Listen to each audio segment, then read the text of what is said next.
услышал твои страдания. Sənin əzablarını Что это eşitdi. такое? Nə deməkdir bu?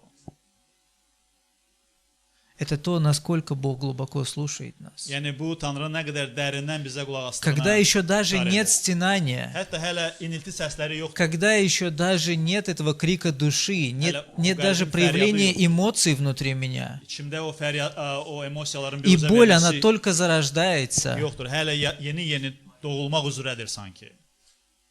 Бог слышит мою боль. Tanrı mənim ağrımı eşidir. Он слышит то, что беспокоит меня. Məni narahat edən şeyləri Он eşidir. слышит корень того, что обижает меня. Məni incidən şeylərin kökünü eşidir. Он слышит это. O bunları eşidir. Как он слышит это? Иногда Нельзя. я не могу понять, что происходит. Mən özüm elə başa düşmürəm mənimlə nə baş verir. Что именно меня задело? Ki nələr mənə toxunub Но ilişib. Бог, Он слышит именно это. Amma Tanrı Настолько глубоко. bunu o qədər dərində eşidir. Он слышит мое страдание и слышит мою боль. O mənim əzablarımı və ağrılarımı eşidir.